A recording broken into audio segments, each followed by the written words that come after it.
Welcome to Bloomers in the Garden. I'm Len Schroeder. And I'm Julio Zamora. On today's show, we're going to tell you a plant story. It contains an Aztec king, an American spy, and it seems to touch every continent.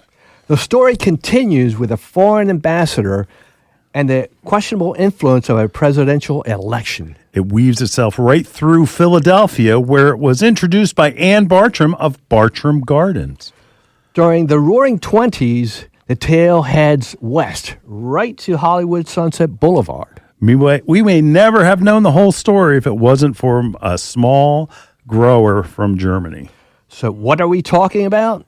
The fascinating story of the poinsettia. Poinsettia's amazing plant. And in our final segment, we're going to tell you what the poison control said about their toxicity.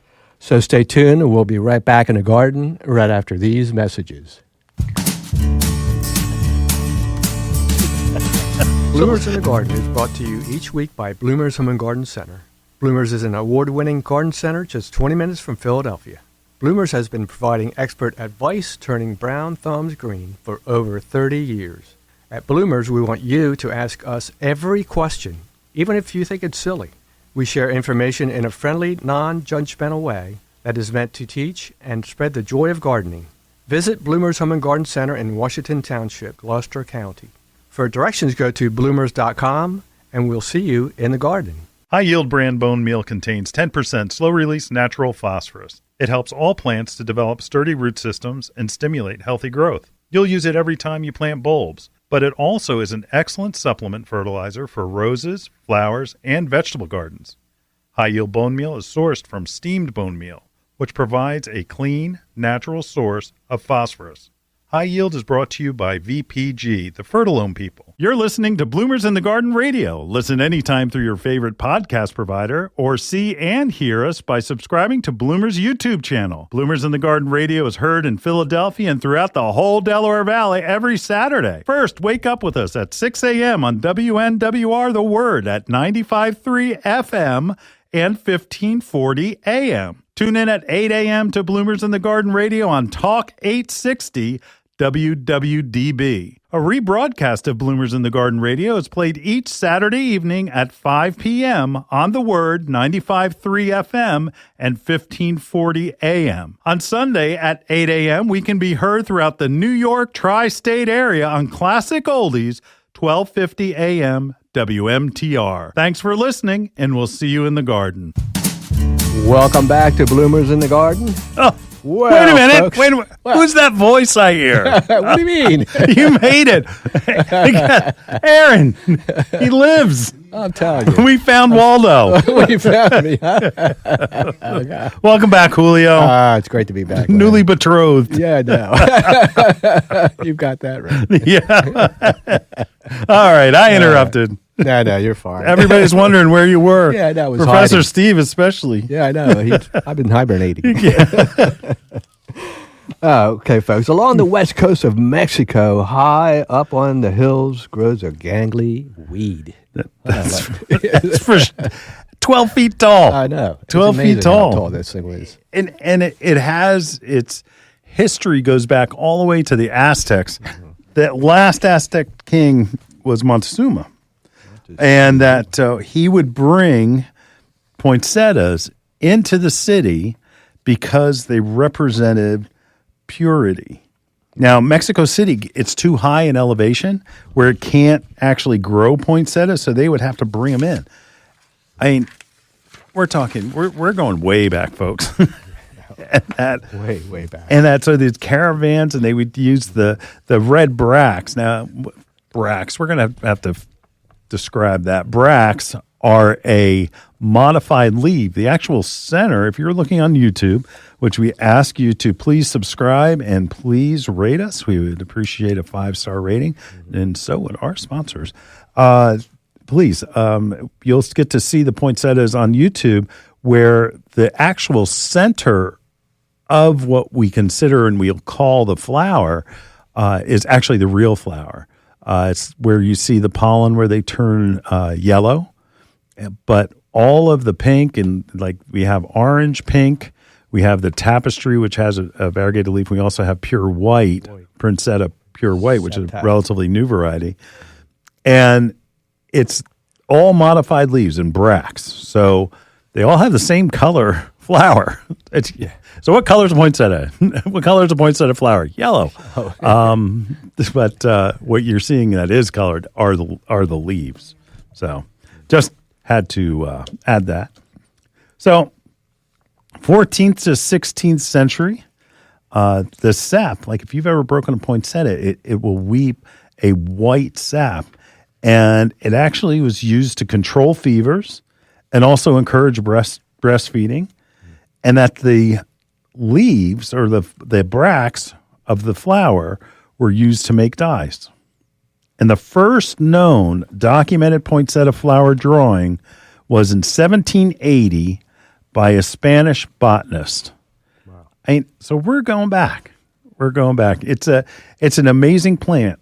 And wait till you hear the rest of the story. And we'll be right back with that right after these messages. Hi, this is Len Schroeder from Bloomers in the Garden. Do you have a landscape, garden, or plant question? If so, call or text us using the Bloomers in the Garden hotline. Dial 609-685-1880. That's 609-685-1880. Don't be shy. We want to hear from you. Call or text us and let us know what problems you're facing. Let us know how we're doing. Call or text 609-685-1880. If we use your comment on the air, we'll send you a free Bloomers t-shirt. Call or text us at 609-685-1880. That's 609-685-1880. And we'll see you in the garden. Dreaming of a gorgeous garden? Give your azaleas, rhododendron, blueberries, and evergreens a powerful boost with the #1 acid-loving plant food, Espoma Organic Hollytone.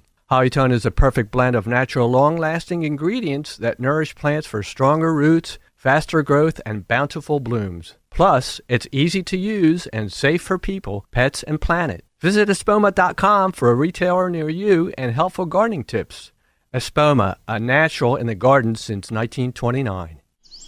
If you're like me, then you absolutely love birds. The Bird Sanctuary at Bloomer's Home and Garden Center has you covered. They're dedicated to the care and feeding of wild birds of all sorts. Want to bring more birds to your yard? Then you got to see this place. Bloomers has a huge flock of feeders, birdhouses, birdseed, and much, much more. Want to feed the birds and not the squirrels? They have this absolutely cool bronze bird feeder that will drive those sneaky squirrels nuts. They'll be moving to the next door neighbor in no time. OMG. Bloomers have these absolutely adorable birdhouses that will turn your yard into the perfect bird B&B. They carry all types of wild bird seed, suet, seed cakes, and mealworms. Bloomer stocks, Lyric, Coles, CNS, Pine Tree Farms, and much, much more that will keep those beautiful birds coming back for more. Bloomer's Home and Garden Center is located in Washington Township in Gloucester County. For more information and directions, check them out on the web at bloomers.com. Bloomer's Home and Garden Center, you got to see this place. Welcome back to Bloomers in the Garden. So, Joel Robert Poinsett, who was from South Carolina. He was a politician who lived from 1779, so right after the Revolution, to 1851, just before the Civil War started in 1861. So, who is this guy? Joel Robert Poinsett, again, born in South Carolina. Evidently had some money because his father was a physician, and he went and he sent him abroad to England to medical school. And he was in a military academy also while in England. And that was about when he was 17. Yeah. And the whole idea was his father wanted him to return to become basically a lawyer. Anyway, to study legal studies in America. But in 1801, now he's 22, He returned to Europe in 1801, and he spent most of the next 7 years traveling through Europe and Asia. But so 1812, here we go, Julio. It's what was this? What war started in 1812? Gosh, I was never good at it. The War of 1812. 1812, yeah. All right. Which was Britain and the United States. And who was the hero? Anyone? Lexi, anyone? Hero, War of 1812? Oh, I think I know. Was it Andrew Jackson? Yes! Bing, ding, ding, I would have ding, never ding. gotten that. Yeah, you Yeah. must have gone to prep school. Anyway. Actually, I did. Yeah, I know you did. So when the tensions that. began with Britain and the United States, because you got to think, it's like, you ever see commercials and stuff, and you like, it hasn't been that long for, Iraqi freedom and all those wars. And if you think about it, 1812, if you go backwards, it's only like 30 years from the time the revolution was over. So again, just saying. So in 1810, James Madison told him to, guess what? You're going to be the envoy to South America. And he needed to, basically, it turned him into a spy because he posed as a British merchant to collect intelligence on Chile. And because it was a revolution, wanted independence. Chile wanted independence from Spain. Stay with me, folks. This has to do with the poinsettia, I promise. So he departed from Chile when things got a little, precarious, let's say, for him. So he ended up in Argentina, and then he stayed and returned in 1815 back to the United States in Charleston. 1816, Poinsettia became interested in politics. Lawyers, right? Anyway, right. Lots of politics going on right now in our country. Anyway, it seems like it always has been. So he returned to South America in 1817. They wanted to, James Monroe wanted him to, but he said, I'm not going this time. I'm not going. And then he became a congressman, and he was a congressman for 4 years. And then 1822 to 1823, he visited Mexico on a special diplomatic mission for President Monroe. So they finally hooked him into going. And he published a book about his journey, Notes on Mexico, and it's full of details about the culture, scenery, and the plants. Look at that. Okay, we're getting there. Yeah. John Quincy Adams, a scholar and diplomat himself, became president. No doubt impressed by Poinsettia's knowledge of the country, Adams appointed him the U.S. ambassador to Mexico. All right, so this guy's, what do they call it? The deep state? I don't know what they call it now, anyway. So he served for 4 years in Mexico. And think about it, what's going on? Mexican Revolution, right? The Alamo, all that kind of stuff going on. So he is the ambassador, and the situation was, to say the least, unsettled. So Poinsettia was often accused of, whether he was or not, was labeled basically a spy and a scourge. And they actually, they Mexican people, they had a name for him, and that when you became a persona non grata, that Mexicans asked him to leave. They said, get out. Wow. And they called, and the Mexicans even coined the word poinsettismo. Whoa. Is that, am I saying that right, Julio? Poinsettismo. From your Spanish? You following along? Yeah. All right. And it basically means that he's intrusive behavior and that you're a spy, pal. Yeah. John Quincy Adams told him to stay, though. Stay where you're unwanted. And you know why? Politics. Okay. Southern guy, right? Southern guy, Andrew Jackson, is running to be the president against John Quincy Adams, and he knew that he had a friend in Joel Poinsett. So he said, guess what? You're going to stay there. So he was kind of forced to stay there so that he could, let's just say, for political reasons, he didn't want him to get involved in the election. This is spicy. I feel like we should have the what is it? The mariachi band playing the James Bond theme song right now. This is like that's right. That's right. Hey, maybe you can work something up.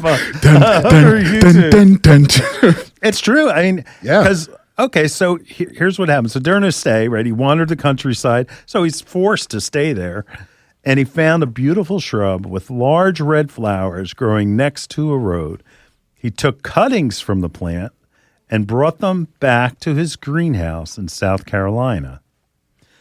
So in 1829, he sent the cuttings to, ready, this is what it's called, to Philadelphia at the first, understand this, the first, exhibition of fruits and flowers and plants, which was founded by the Pennsylvania Horticultural Society. All right, putting two and two together, it is now known and has continued ever since to be known as the Philadelphia Flower Show. Introduced by Anne Bartram and her husband Robert, who had received some of the original cuttings the year before and was an instant hit.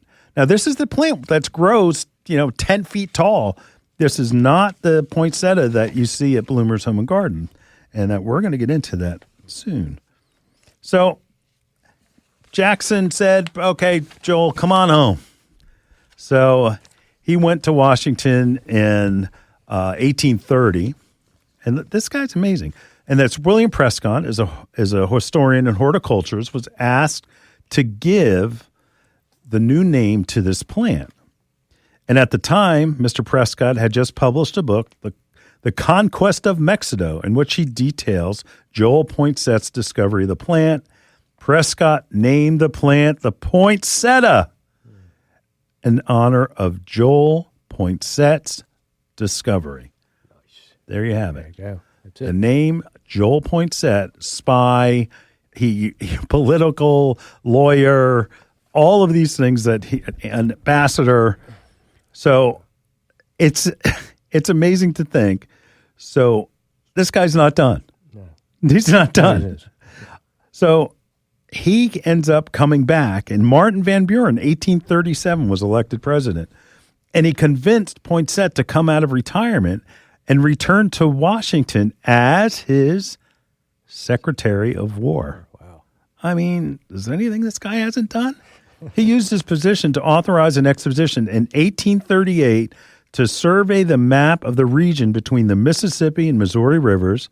Poinsett also authorized an expedition to the western coast of North America. In 1841, he eventually retired. Why? Because he was trying to oppose, get ready, folks, the secessionist movement in his state that would eventually become what we know as the Civil War, the North against the South, and he was actually a Union sympathizer. Amazing story. Wow. Amazing story. It is, isn't it? It could be a movie. Yeah, it could be. It could be a movie. So again, the poinsettia was basically discovered by Joel Poinsett, named after him based on a botanist because he found it, was brought to the United States in Philadelphia, where Bartram, it was the place. Bartram had been the place where you ended up getting, where they would give, remember Bartram boxes, Julio? Yeah. Julio and I took a field trip there. I don't know, it was a year ago, maybe two. A year or two. And that where the Bartram boxes would go on ships and be traded back and forth. And this is before the Revolution, that he was the king's horticulturist in the state and in the United States. But that was before it was the United States. It would be the New World, I guess. Yeah. In any case, in America. Mm-hmm. And so all types of plants we owe for the Bartrams. And the Bartram Garden still is a garden as well as a museum today. Yeah. It's an amazing place. And I have to admit, about your cutting, I stole cuttings from the Franklinian tree. I remember that. I did. I tried to get, I tried. did, yeah. I'll deny it, but I did. In any case, Bartram Gardens is a great visit if you're in Philadelphia. It's worth going over to take a look to see the historical nature of that. One of the times when they were arguing over the Declaration of Independence, and they were trying to get the southern states and the northern states to agree, the 13 colonies, and then Ben Franklin said, "Whoa, let's take a break. Let's go over to Bartram Gardens." And so they all went over to Bartram Gardens to hang out, to catch a breath, to walk through their gardens, and it's all tied into the story of the poinsettia, which it's just an amazing place, amazing story. Yeah, it's amazing how it travels. Yep, but we're not done. We go to Hollywood next. Oh, yes. When we come back right after these messages.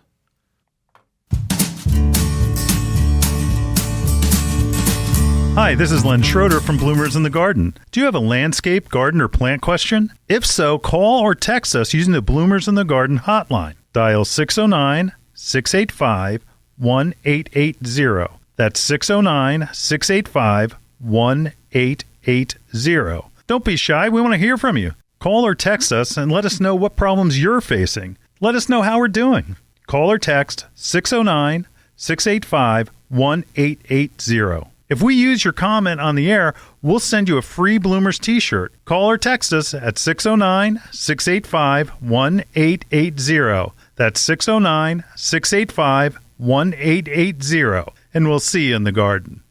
We are proud to announce that Bloomers in the Garden has partnered with Renewal by Andersen of Greater Philadelphia, Delaware, South Jersey, and Southern Maryland. Renewal by Andersen is the top window and door company in the United States, specializing in replacement windows and doors. You might be thinking right now, what the heck do windows have to do with gardening? Well, Renewal by Andersen makes this beautiful garden bay window that's energy efficient and made from recycled materials. It's perfect for growing the finest indoor plants possible. When you are looking out your windows filled with plants in your beautiful garden, you don't want to see old windows that are cloudy, warped, or even rotting. That's why people in the horticulture community love Renewal by Andersen. Not only do we want our gardens to be beautiful, but their homes as well. Renewal by Andersen participates in horticultural events such as flower shows, earth days, and eco fairs. To get more information and set up a free home consultation, please visit www.philadelphiawindow.com and be sure to tell them Bloomers in the Garden sent you.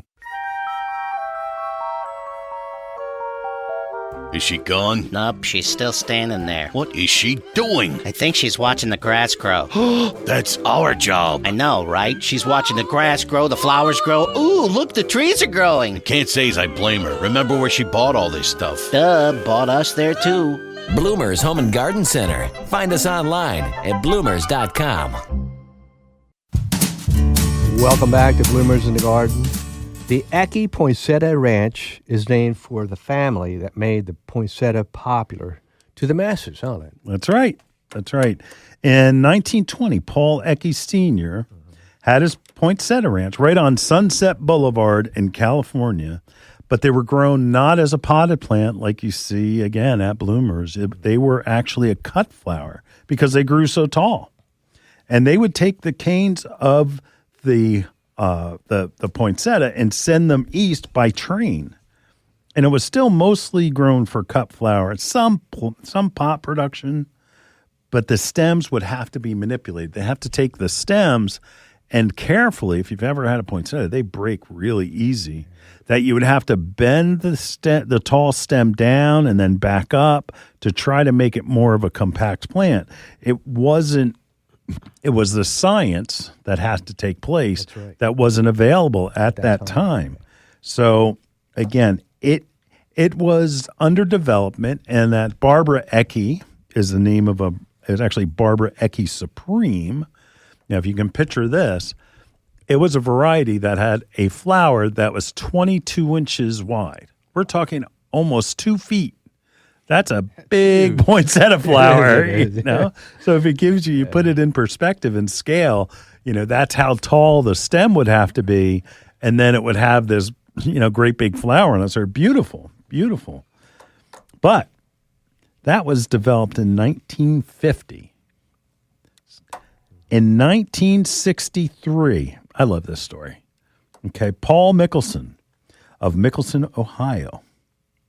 He threw seedlings. He was like frustrated. So he just like, I'm dumping this. You know, there are times where you just dump the tray. You're trying to do something. You're trying to do something special, and it's not working. So he just dumped the seedlings in the dump pile, and he came back, and the plants were still there, and he thought he had something because the plants were better and more compact, and it was a better performance. It was just what he was trying to do.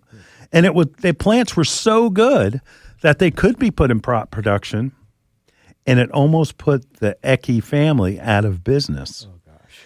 It's amazing. It is. And he also, instead of shipping large, like canes, that he shipped the rooted cuttings. It's amazing. It's amazing. Now, what's the next story? Paul Ecke Jr. Yeah, this is Paul Ecke Jr. He needed a nanny, right? So he got a German nanny. She would only work if they hired her. I'm not working for you unless you hire my husband. I'm a husband. Yeah, you get two here instead of one. Excuse me. She hired her husband as Franz. Franz Fruworth. Yeah. And they started a hybrid program at Ecke's back in 1968 about that. And they introduced more poinsettia than anyone in the world. That's amazing. All new introductions, all new. And that, if you know the winter rose poinsettia, that's the one that's kind of small. It looks kind of like a rose flower, and that it's real small and it's kind of crinkly. That was developed in 1999, and by the same German gardener, the nanny's husband. Thought, right? I don't know. So the story turns. Goes to Norway. Wow. I hope I'm saying this one. Thermite Hague, okay? Of Norway. And the variety Annette Hague was introduced, here we go, 1967. Right. And it was the first variety to be considered self-branching. Okay, why is this important? Because it didn't have to be treated with chemicals. It didn't have to be manipulated in a way that it became a pot plant. It did it all by itself. And guess what? That was big money and a big threat to the Eckes. So the Eckes said, guess what? Let's be partners. Be my buddy. Oh, he saw it. Smart. They stopped being growers and became businessmen. And they did it again. While Paul Ecke Sr., the original Ecke, was traveling in Europe, you know, I think everybody in our industry, you're kind of addicted. Like, you know, when I go out and I'm allowed, I go visit gardener centers, you know, I'll check them out, see what they're like. Ecke Sr., he was walking through a greenhouse of just some backyard grower. It was not like, you know, a big, complex. It was somebody who just did it for fun. And he found all these branched poinsettias all through the greenhouse. On the spot, offered him $5,000 cash and created a partnership. And the reason is that these plants were from a graft. What does that mean? On the show, we have shared with you about how new plants are formed, and how it's science. So this plant that was all in his greenhouse came from one plant, and they took cuttings from what they call a mother plant, and this still happens today, folks. And so when it's a graft, that plant retains the exact style and shape, form, color of the original mother plant. So it's a clone of the original plant. So that made all of these perfect. They didn't have to be manipulated to be compact, and it's just an amazing thing. And it was this discovery by, his name is Gregor Grutber. So he created this partnership, and this isn't that long ago. Yeah.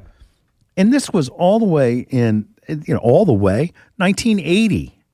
This is not that long ago for somebody Julio's age. I got you, Julio. Or my age. Oh, yeah, I did. So here's another thing. They discovered something else. So if you grafted a poorly branched plant, so something that grew tall or had that didn't really have all the characteristics that you were looking for, and so you take that and grafted it to a well-branched plant, so something that is compact and is something that you could be sold at this store level. The way that they did this is that they found that they could get the plants. All right, this is going to get a little bit heady, okay? The phytoplasma that was transmitted from the infected plant to a non-infected plant. So what they did is that the branched plant now made the other plant a branched plant. And it was due basically because it was infected by the photoplasm that was in, and it was actually a peach X disease, or also called spirea stunt. Like, Julio, have you ever heard of a witch's broom? Yeah, I've heard. So the witch's broom are in trees, and like if you look at a tree and it has like a really small cluster of branches that are tightly knit together, that's basically what was happening. And so the role of this virus, and it became the standard procedure, so that if you introduce this beneficial pathogen to new poinsettia seedlings after grafting, that they become branched plants without having to do anything. And it was a secret. Nobody told anybody. And I guess it was 20 years. And of course, the secret got out because a professor from Minnesota figured it out, and there ended the monopoly for Ecke. Amazing. So, Julio, how much is the crop of poinsettias valued at? Well, we're talking big money here. Yeah. $250 million with 70 million plants produced. So today, $250 million, so $250 million with 70 million plants produced. Yeah. Now, one of the main reasons why we have poinsettias, and it was all because of not Paul Ecke Sr., although he did have a lot to do with it. It was Paul Ecke Jr. Being that they were in Hollywood, they would give poinsettias to all of the newscasts, all of the movies, all of, like the Tonight Show, Johnny Carson would end up with poinsettias in his studio, and that people started saying, hey, what's that red plant? What's that plant? I want to get some. And that's how it was done. There's an old saying, shirt sleeves to shirt sleeves. I was talking to my sister about that the other day. And it basically means there's one generation that starts it, there's one generation that exploits it, and then the final generation sells it. They make the money. Paul Ecke III sold the third generation business in 2012 to Doom and Orange, but Doom and Orange, out of respect and also, I guess, branding, retained the Ecke name. So you still can get Ecke poinsettias by varieties, but it's by Doom and Orange, which I believe is a Dutch company. It's amazing. It's amazing. So all the way from Mexico as a weed now to 2012, sold to one of the biggest plant producers in the world. Amazing story. Yeah, it is. We're going to be back in the garden right after this about how to care for your poinsettia in your home.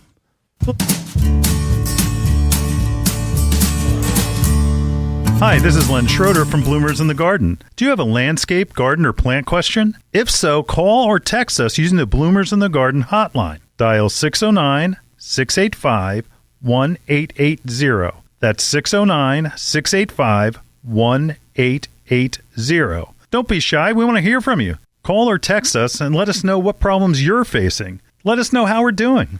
Call or text 609-685-1880. If we use your comment on the air, we'll send you a free Bloomers t-shirt. Call or text us at 609-685-1880. That's 609-685-1880. And we'll see you in the garden.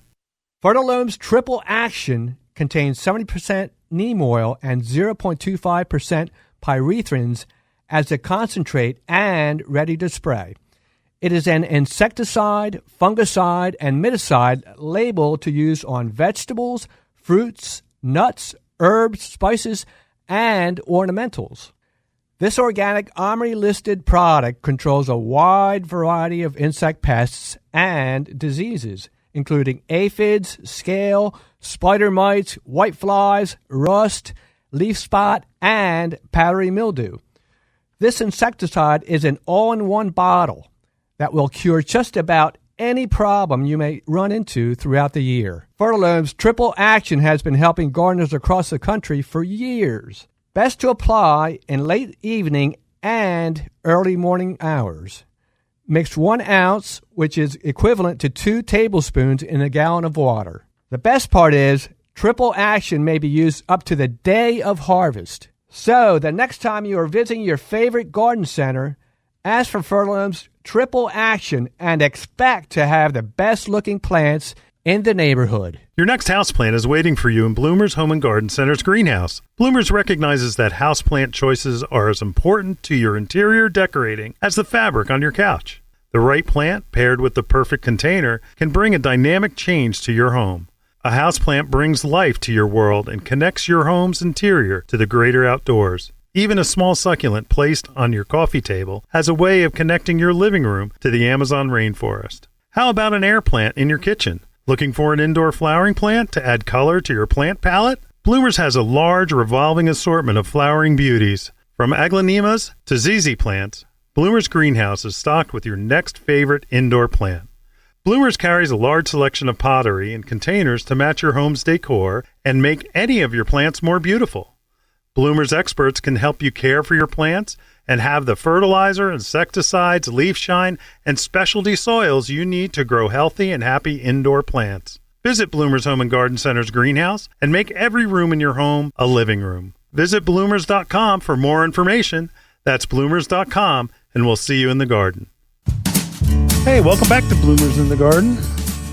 So, I encourage everyone to buy a poinsettia or 2 or 3 or 10 from your local garden center because, for one, they are kept in the right conditions and taken care of. They are not a widget that you see at your local club store, you see at Home Depot or Lowe's or whatever, where they're just kind of on a cart. You know, who was I with? Aaron, were you with me when we went to one of our growers in June and they were just sticking the poinsettias? Yeah. Poinsettias start in June. They start in June. And Jose, I know you've seen it. Oh, yeah. Where it's not like 2 weeks and here they are. You know, it takes almost 6 months for this plant to grow, and it needs certain conditions. Again, it's not something, let's just say a little bit of respect. A little bit of respect. And why you don't buy it necessarily at your box store is just simply because it is not taken care of. And what is the most important thing? I'm going to go out of order. I was just in Lowe's the other day. Yeah. And as soon as I walked in the doors, right, the poinsettias are right there. You know, at yeah. cold air. Yeah. At cold air. And that's exactly what I'm going to poinsettias. The worst thing for poinsettias are drafts. Draft, yeah. They don't want a hot draft. They don't want a cold, especially a cold draft. So don't put them near your door. Don't put them near your heat vent. You want to keep them away in the house so that they're away from drafts. That's first rule. Light. How much light do I give my poinsettia? Enough light so you can comfortably read a newspaper. For those millennials out there, a newspaper is black and white and red all over. Got ink. It's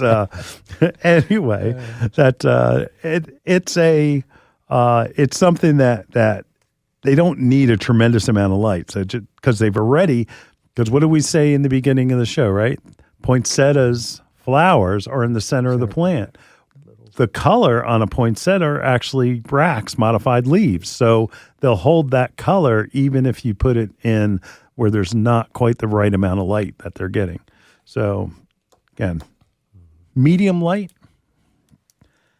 Now, they will last a tremendous amount of time. But you've got to make sure that you keep them evenly moist but not wet, and certainly avoid letting them go dry. In the environment that we have in winter, that we have had where we've had some poinsettias where they got these funny white round patches on their bracts or on their flowers, and that is from the lack of humidity in the environment. And that you want to make sure that you keep them moist. Don't let them dry out first and then water them. Try to just keep them evenly moist. If you have a saucer, I'm going to try to avoid having water stay in the saucer, because you don't want to overwater them either. So moist but not wet. Now, the center of the flower will eventually drop all out, and we're talking about the actual real flower where the pollen is, the yellow flower in the center, but the bracts will hold their color for months. So as long as you keep it, you just take care of it as a house plant, and it'll keep on going. Now, believe it or not, I think we talked about this, Aaron, we talked about this last week, about photoperiodic, where they need to have exactly to be called into their leaves, to the bracts to color up. They need exactly 12 hours of light and 12 hours of darkness. And I told the story where we had one grower where the town came and said, "Oh, we're going to put street lights in," and they put the street lights in and completely threw off their crop, and they had no flowers on their poinsettias, or they came too early, and it's because of the light, the street lights. They have to be shaded. If you have artificial light, they have to be shaded. Now, at 12 hours light, 12 hours darkness, and that's what calls them into bloom. They naturally will bloom later. So if you think about the way that works is like the 12 hours of light, 12 hours of darkness, you just go ahead and look at a sun calendar, and you can find that, and that's when they will naturally come into bloom. So it's not really Christmas, but they're controlled and manipulated to bloom at Christmas.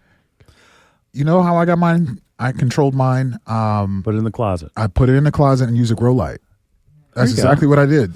And it came back like crazy this year, the one that I planted in February. Is it flowering now? It's red. Awesome. It's red. Wow. You should have brought it in. I just we pulled it out of the closet. closet. Yeah, I pulled it out of the closet yesterday. Is this that same red. plant? The same one. Same one? Wow. Same one. Now you have to tell the story about. So, ladies and gentlemen, most of you have heard the story before. I went outside at the end of February. I think it was like February 27th or something like that, and it was 71 degrees. He did not talk to us about this. And I'm thinking, because we were projected to get a nice stretch of warm weather, that the cold weather had been gone, that we were going to go into spring, everything was going to start flowering early, and to my surprise, I was completely wrong. This is two years ago, right? Yeah. And I think maybe about a day later, temperature dropped down to like 29 degrees, and my poinsettia, it didn't do well. So pulled it out of the ground, it lost all its leaves. I was lucky that it didn't die. And we nursed it back up over 2 years now, and it's almost as big as this poinsettia you see right here sitting in front of Lynn. So if you see, and again, you did it. Yeah, you did it. Did your kids know what was going on, or did you just do it by yourself? I did it by myself. My daughter kind of knew when she opened up the closet and found the poinsettia and a light. And she's like, "Daddy, what are you doing in here?" But yeah, only person that really knew was my daughter. But yeah, I've been nursing it, man, and it's looking good. Hit it with a little Jack's, and it came back great. Yeah, that's Jack's Classic Fertilizer. Absolutely. Julio, you told me your mom used to plant them outside during the summertime and just let them go. You let them go, yeah. They grew like beautifully. 3 foot tall. So they became like shrubs. I mean, a shrub, we have them at Bloomers. They're every bit of 3 foot tall. The 10-inch pots that we have are great big monsters.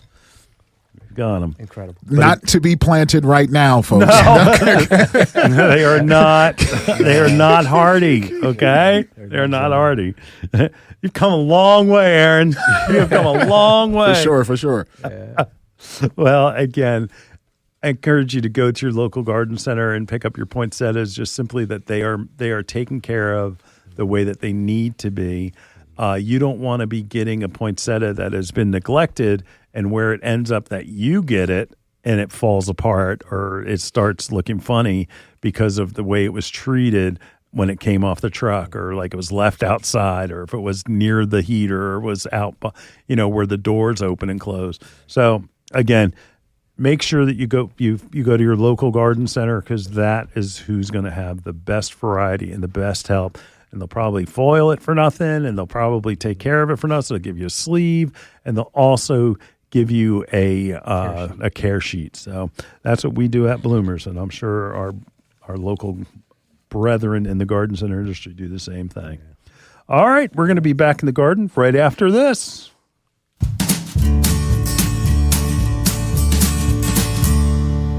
Hi, this is Len Schroeder from Bloomers in the Garden. Do you have a landscape, garden, or plant question? If so, call or text us using the Bloomers in the Garden hotline. Dial 609-685-1880. That's 609-685-1880. Don't be shy. We want to hear from you. Call or text us and let us know what problems you're facing. Let us know how we're doing. Call or text 609-685-1880. If we use your comment on the air, we'll send you a free Bloomers t-shirt. Call or text us at 609-685-1880. That's 609-685-1880. And we'll see you in the garden. Here's the dirt on potting mixes. They're not all created equal. Espoma Organic Potting Mix gives roots the ideal balance of air and moisture. It contains a special blend of beneficial mycorrhiza to help grow stronger roots, bigger plants, and more bountiful blooms. Try Espoma Organic Potting Mix indoors and out for all your potted flowers, vegetables, and you'll see why it's the best. Visit espoma.com for a retailer near you. Organic potting mix from Espoma, a natural in the garden since 1929. Your next houseplant is waiting for you in Bloomers Home and Garden Center's greenhouse. Bloomers recognizes that houseplant choices are as important to your interior decorating as the fabric on your couch. The right plant, paired with the perfect container, can bring a dynamic change to your home. A houseplant brings life to your world and connects your home's interior to the greater outdoors. Even a small succulent placed on your coffee table has a way of connecting your living room to the Amazon rainforest. How about an air plant in your kitchen? Looking for an indoor flowering plant to add color to your plant palette? Bloomers has a large revolving assortment of flowering beauties. From aglaonemas to ZZ plants, Bloomers Greenhouse is stocked with your next favorite indoor plant. Bloomers carries a large selection of pottery and containers to match your home's decor and make any of your plants more beautiful. Bloomers experts can help you care for your plants and have the fertilizer, insecticides, leaf shine, and specialty soils you need to grow healthy and happy indoor plants. Visit Bloomers Home and Garden Center's greenhouse and make every room in your home a living room. Visit bloomers.com for more information. That's bloomers.com, and we'll see you in the garden. Welcome back to Bloomers in the Garden. Well, Len and I called the Poison Control Center to ask if poinsettias are poisonous. I mean, that's a big thing with a lot of what do you get it all? Oh, no. Oh, yeah. My dog Fluffy is going to eat it and die. I know. I was like, no, aren't they poisonous? Look, I love that, because we were on our way to the studio one time when we called from the car, and this is what they had to say. And this is the Poison Control Center. You know, the thing that if like your kid swallows a bottle of detergent. They said they have never had a situation of poinsettia toxicity, and that it is because of what happened in the 1950s in Hawaii that has made it so that poinsettias are supposed to be poisonous. and that this is what she said. In real life, they are not poisonous. You may get some stomach upset like anything else, but the old wives' tale is very, very old information. And if you don't believe us, take this number down and call them yourself. 1-800-222-1222. Ask them. So we have this little announcement.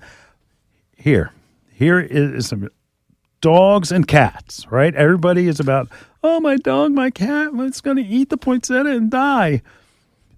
They are not poisonous to cats. They are not poisonous to dogs. You might be surprised that this plant isn't toxic to any pet. Researchers from Ohio State College of Food, Agricultural, and Environmental Science disproved this myth, Mythbusters, that they are not, that if they were poisonous to pets, all the way back in 1971. Yet somehow they still have this bad reputation. And it's not, it's not to say that like dogs and cats can go ahead and eat it like a salad. But if it's eaten in large quantities, they'll get, put it this way, they'll get some stomach discomfort. You may have a mess on the floor to clean up. But I guess, if they ate an entire head of, romaine lettuce, you'd probably have the same thing. Despite the myth, the Ohio State study proved that poinsettias are not toxic. It just refuses to die. This is back in 1971. And in their study, they said it's like they're not only are they not poisonous, and they're not poisonous to humans, and they are safe to keep in the house. They taste awful, and they aren't easily digested. But poinsettias are not poisonous, said Claudio Passan, the assistant professor of horticulture and crop science at Ohio State. They tested, and here's another thing. How did it come to be? Like, how did it come? 1944. This is a stupid book. A lot of things were going on in 1944. So let's have a book called The Poisonous Plants of Hawaii. So it stated that the milky juice and the leaves are poisonous. Well, wait a minute. At the beginning of the show, we talked about how it was used to encourage breastfeeding. Something's wrong. And it was based on a case in which a 2-year-old child of a U.S. Army officer in Honolulu died from eating a poisonous leaf in 1919. Okay. The book furthermore suggests that the poinsettia leaves and sap cause intense, I don't know what that is, emesis? And catharsis and delirium before death. There was no medical basis for this claim of death, and the author apparently later, he retracted it later on because the conclusion was the poinsettia did not kill the child. However, the damage was done, and the urban legend today still spreads. Fluffy I can't get a poinsettia. Fluffy's going to eat it.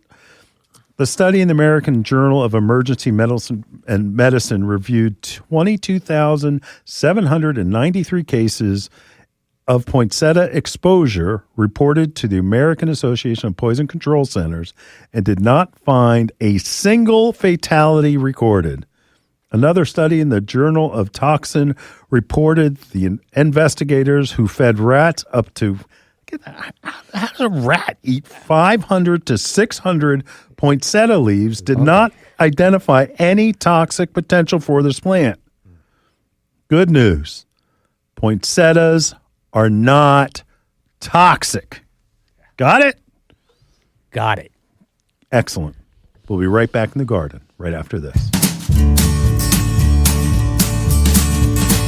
Hi, this is Len Schroeder from Bloomers in the Garden. Do you have a landscape, garden, or plant question? If so, call or text us using the Bloomers in the Garden hotline. Dial 609-685-1880. That's 609-685-1880. Don't be shy. We want to hear from you. Call or text us and let us know what problems you're facing. Let us know how we're doing.